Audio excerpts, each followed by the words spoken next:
Welcome to Discovery Tour by Assassin's Creed, Ancient Egypt.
Welcome to Alexandria. Alexander's plan to build his great city began with a verse from Homer's Odyssey. There is, in front of Egypt, in the sea with many swells, an island called Pharos. Guided by these clues, Alexander the Great founded his future city at the western end of the Nile Delta.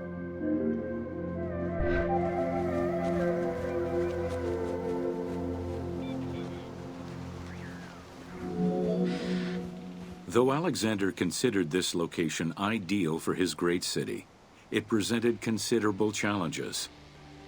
Too difficult to access during storms, the surrounding swamps threatened disease, and the limestone soil prevented the growth of healthy crops.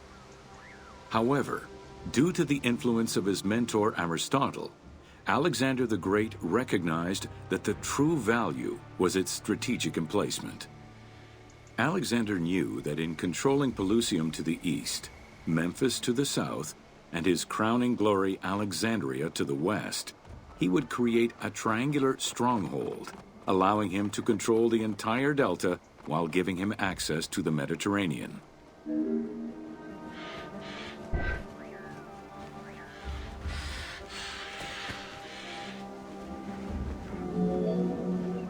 The Great Walls of Alexandria had a humble beginning.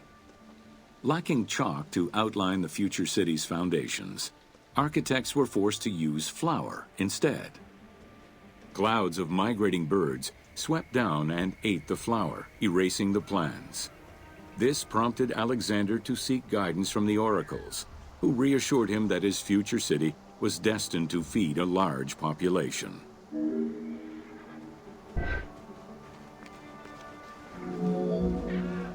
Excavations led by Mahmud Bey el-Falaki in the 19th century revealed that the wall enclosure measured approximately 5.2 kilometers in length and 2.2 kilometers in width. It was roughly 9 meters in height.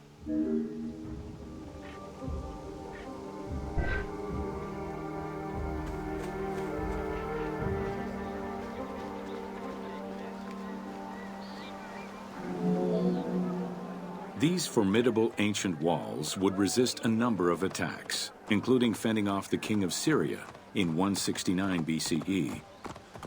It wasn't until 295 CE that they eventually fell to Roman Emperor Diocletian, and this only after 8 months of relentless assault.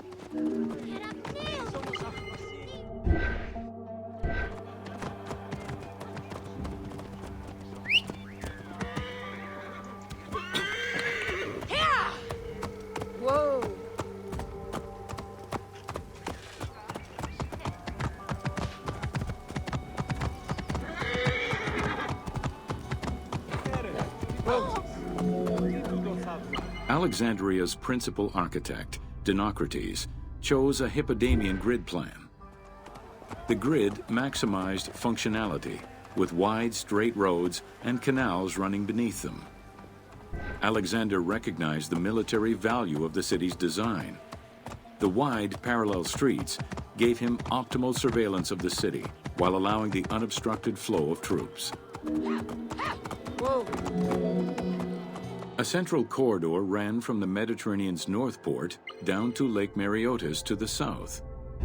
This thoroughfare acted as an unobstructed link for commercial trade and travel between the two ports. Many of the streets were bordered with grand buildings and parks, including Canopic Street, with its impressive gate bordering the eastern end.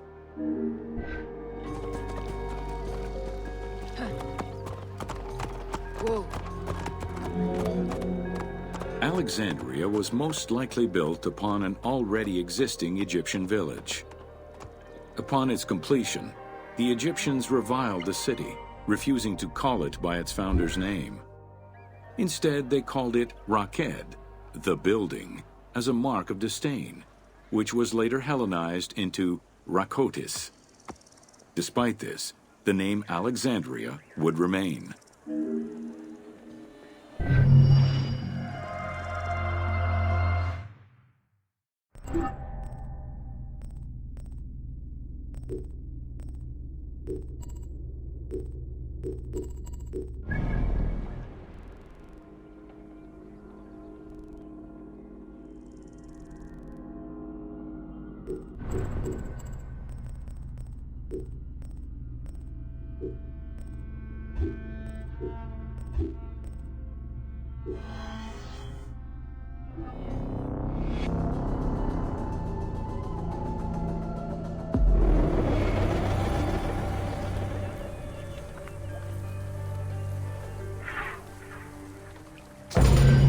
Welcome to Bringer of Life, the River Nile.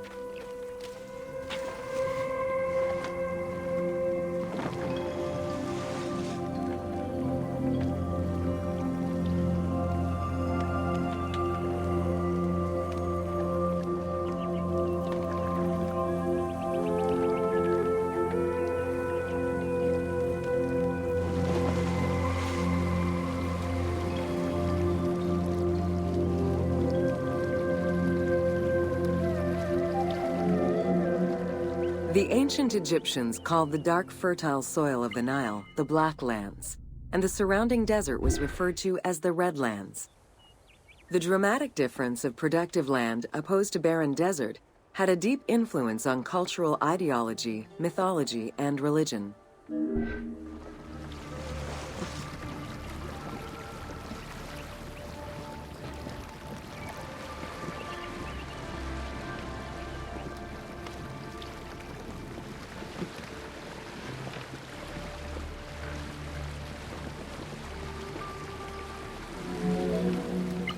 The Nile determined much of Egyptian civilization.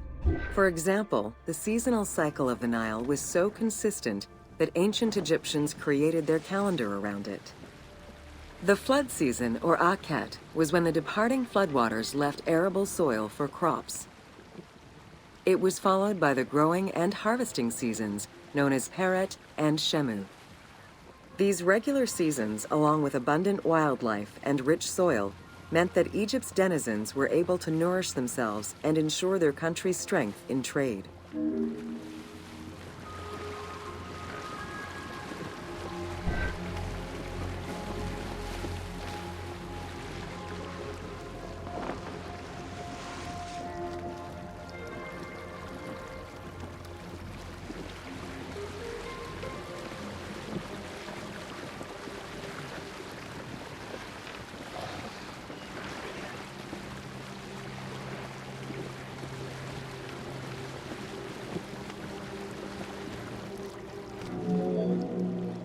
The River Nile, flowing from the south to the north, neatly traversed through both Upper and Lower Egypt. All of Egypt's major cities were built along this narrow ribbon of life. Protected by mountain ranges and deserts which acted as natural barriers to enemies, and sustained by the Nile's plants and wildlife, Egyptian civilization enjoyed economic and cultural prosperity for over 4,000 years.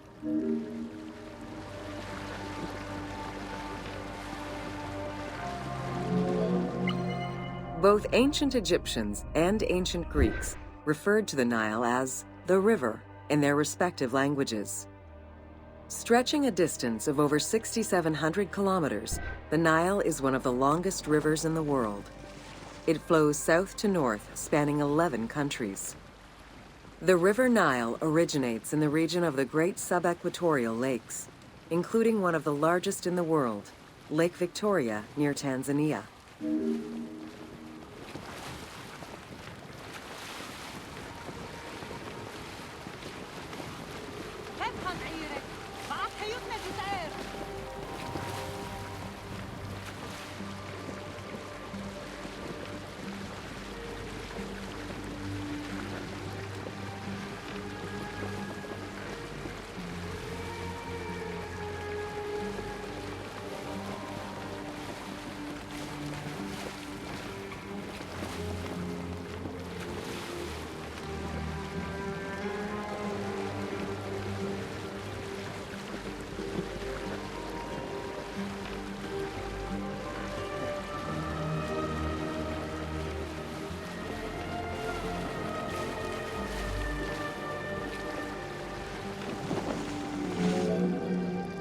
The river flows through African equatorial forests, swamps, volcanic lands, steppes, and deserts, splitting apart for a while and picking up various sediments from each region and carrying them all the way to Egypt. Its main artery, known as the White Nile, rejoins with the Blue Nile in Khartoum. This is where it weaves through rich deposits of silt and nutrients, carrying them along in its wake.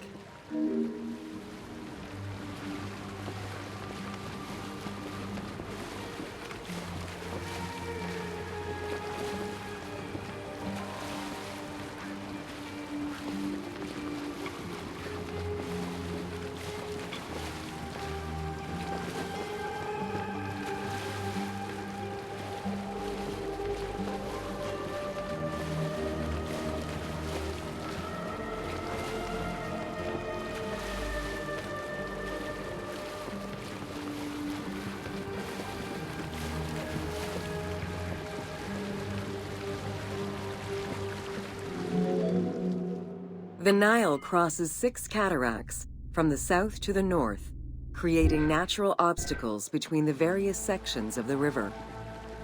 The cataracts are long zones of about 100 kilometers, where the bubbling and rapidly swirling waters advance tumultuously amid enormous heaps of rocks and benches of hard stone.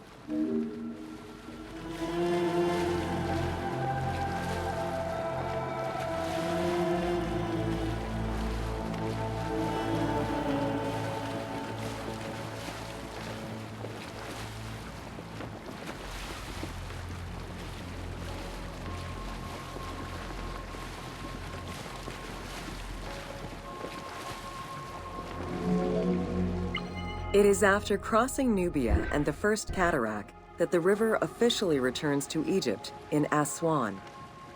There are still 1,000 kilometers before it reaches Cairo and the Delta. bringing life to those living on its shores before it eventually empties into the Mediterranean Sea.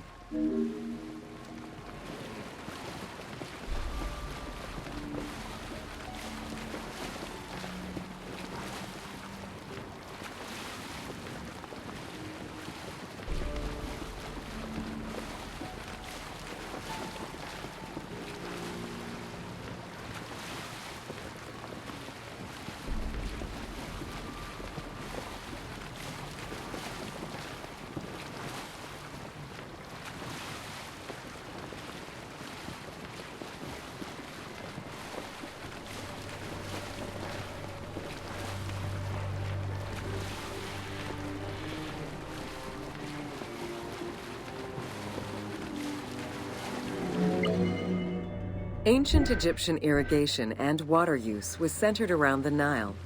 However, they also had access to streams and rivers, as well as several large lakes. The delta, situated at the north end of the Nile, also known as Lower Egypt, is a large irrigated area where the river splits into several tributaries.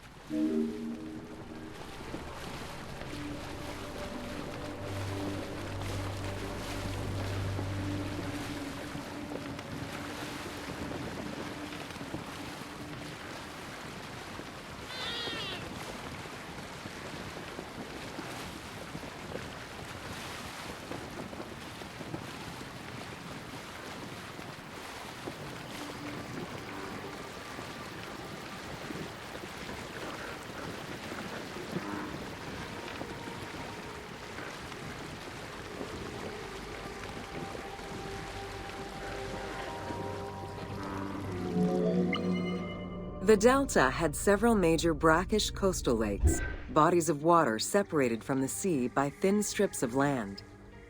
A mix of deep to shallow waters, salt swamps, and sand plains, these lakes were refuge to a wealth of species, as well as water and land plants. The occasional bandit could also be found sheltering within the denser reeds, waiting for the unwary traveler.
Welcome to The Riddles of the Sphinx.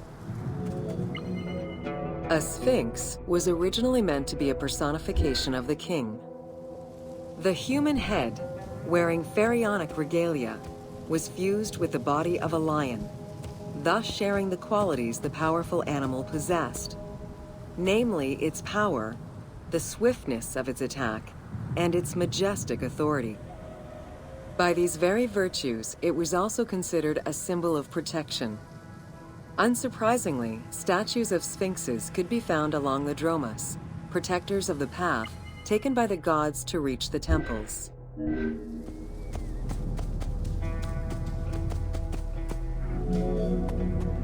Over the centuries, enthusiasts and historians alike have wondered, who built the Sphinx? For what purpose? And who does it represent?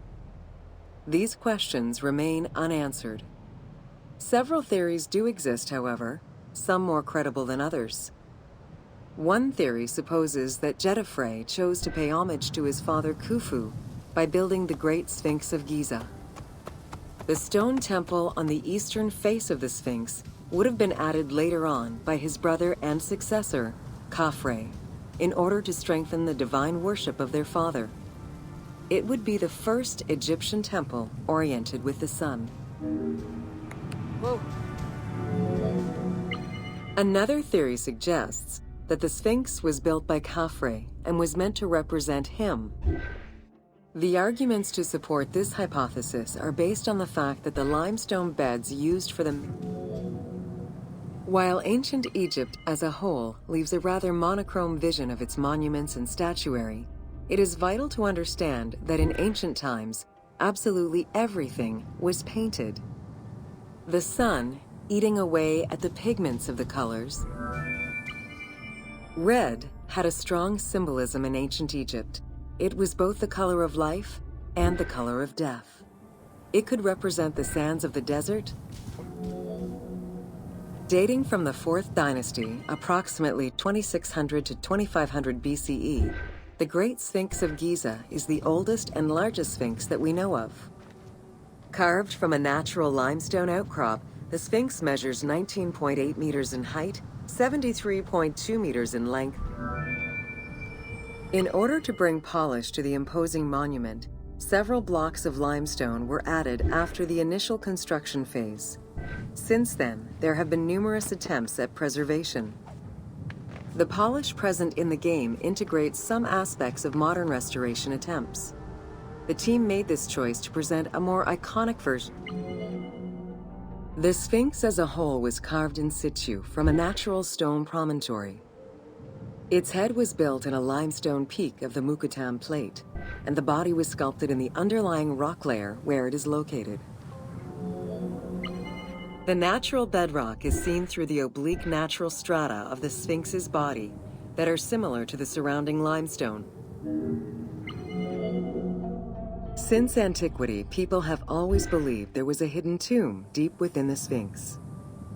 It is thought that attempts to plunder the Sphinx began as far back as the First Intermediate period.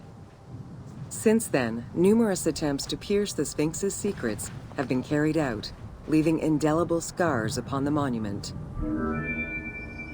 12 meters long and cut during pharaonic times, another entrance in the back of the Sphinx aroused curiosity. Although Thutmose IV attempted to seal it off, it was possibly reopened by treasure hunters. It was rediscovered by Howard Vyse and mapped more recently by Mark Lehner. This entrance at the back of the Sphinx leads to different cavities of a few meters each, in directions going inside the statue's body and under the surface. The team has used this opportunity to extrapolate a little more.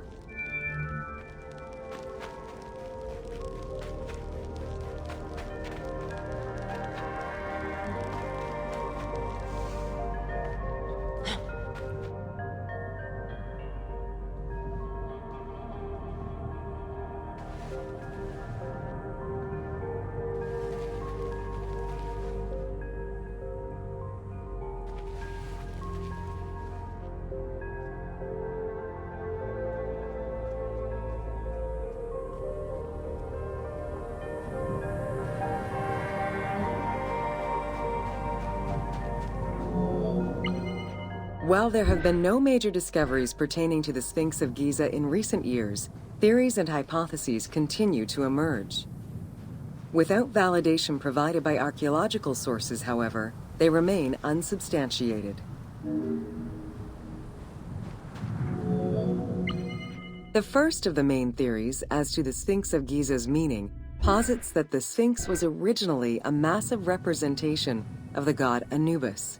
Its principal arguments: several scientific projects using new technologies have been put in place in the past decades. The most important was led by Mark Lehner and his team, who specialized. What the Sphinx of Giza represented during its construction and how the Sphinx was perceived by the Egyptians of the New Kingdom are two very different. Amenhotep II built a second temple dedicated for the Sphinx as Horemakhet to pay homage to Khufu and Khafre, his predecessors. It became a common habit for this dynasty to spend time with their royal court. Egyptologist Mark Lehner believed that Amenhotep II built a statue of himself anchored between the paws of the Sphinx, likely to legitimize his reign, alongside a stela. While sleeping between the Sphinx's paws, the future Thutmose IV saw in a dream the god Horamakhet proclaiming his coming accession on the throne of the two lands. The 15-ton dream stela built by Thutmose IV to commemorate his dream was discovered by an Italian Egyptologist, Giovanni Battista Caviglia, in 1818, when he undertook the task of freeing the Sphinx from the sand, which had yet again covered it. Caviglia was looking for an entrance into the structure of That same year, Caviglia discovered fragments of the Sphinx's beard that had probably been added during the New Kingdom. If many of these pieces are held by museums in Cairo, a fragment is... A popular cultural legend purports that the nose of the Sphinx of Giza was lost during the time of Napoleon Bonaparte to the cannon fire of French soldiers in training. However, engravings... The most plausible hypothesis is based on the research of the German historian Ulrich Harman. During the 1980s, Harman compiled medieval sources written by Arab authors. In doing so, he discovered that the Sphinx was once perceived as a favorable omen, a deity supporting sediment-nurturing floods and crops. Around 1378, a Sufi by the name of Muhammad Sa'im al-Dar could not stand this vision of the monument, and in an iconoclastic act, broke the nose of the Sphinx. According to the texts, he was then hanged and burned between the legs of the Sphinx for his crime.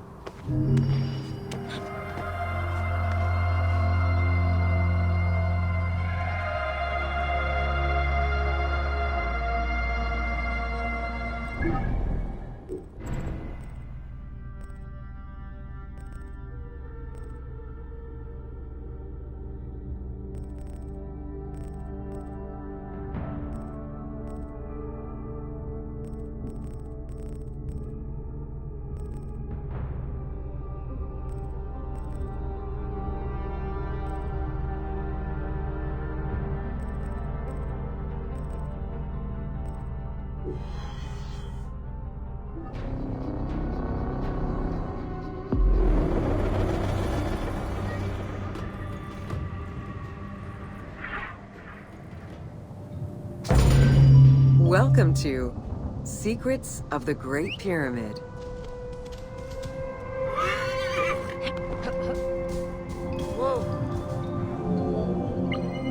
Built around 2550 BCE, the Great Pyramid of Giza is considered one of the most iconic structures of Egypt. It is the biggest of the pyramids and the only one of the 7 wonders of the ancient world still standing. The numbers associated to the Great Pyramid of Giza are impressive. A workforce of over 20,000 people, 6 million tons of stone, and 20... The construction of the Great Pyramid was also a display of power and opulence on the part of Khufu. It is part of the pharaoh's vast funerary complex, which also includes 2 temples, 3 satellite pyramids, a causeway, and a builder's necropolis. We can guess that the intent behind the... New insights into engineering and ancient Egyptian culture are still being revealed over 4,500 years later. For example, a recently unearthed papyrus offers a glimpse into the life of a trade. It is interesting to note that by Cleopatra's time, the pyramid's celestial purpose, its construction, and the function of its mysterious inner chambers was already unclear. Today, it is only through dedicated research that we have begun to grasp some of the Great Pyramid's mysteries. The Egyptians had polished their design for centuries by the time work on the Great Pyramid began. Intended as a tomb for Khufu, the Great Pyramid's structural design has been precisely oriented north-south to the 4 cardinal points of a compass. The length of each side of the Great Pyramid at its base was 230 meters, and its original height was 147 meters. The pyramid is a mere 0.05% error away from being a perfect square. In order to achieve the shape of a true pyramid, the design required many considerations in the planning phases as well as precision during execution. It was especially critical that they control the angle of inclination on all sides at every stage of construction. Materials for the Great Pyramid consisted of quarried limestone blocks, weighing between 2 to 15 tons each. The methods of moving these blocks into place is still debated by architects and Egyptologists. The precision of its design in an age with only soft metal tools, as well as the enormous... It's estimated that it took between 600,000 and 2 million blocks of stone to build the Great Pyramid. Experts calculate it would have required men to move 12 blocks every hour around the clock for 20 years to place the 2.3 million stones the monument is made of.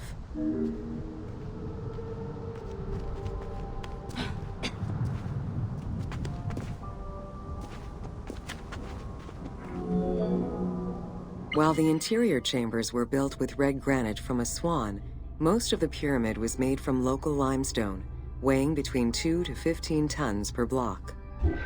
There is debate on how the pyramid stones were moved into place. Recent research is exploring the idea that it was built around a large interior ramp. The recently discovered logbook confirms that the high-quality limestone of the outer casing was brought by boat across the Nile from a quarry in Tura. Over the centuries, thieves and travelers attempted to access the Great Pyramid numerous times. Ancient writings describe details of its interior, proof that some made their way within, though who gained entrance first and when is unknown. The main entrance of the Great Pyramid is located 17 meters above ground level. It faces north, likely in order to align with the North Star. Though the entrance passageway had been discovered in antiquity, any further access into the Great Pyramid was stopped by massive vertical slabs of rock. As such, present-day visitors to the pyramid must use the Robber's Entrance. The Robber's Entrance is reported to have been opened in the 9th century by Caliph al-Mamun in search of treasure. Attempts to gain entry to the Great Pyramid and uncover its potential secrets continued throughout the centuries. In the 19th century, the belief that another entry existed at the south side resulted in a hole being blasted into the pyramid's side, with no results for the damage that was done. While the search is still ongoing today to uncover more hidden rooms and passageways, conservation is the primary concern of all such efforts.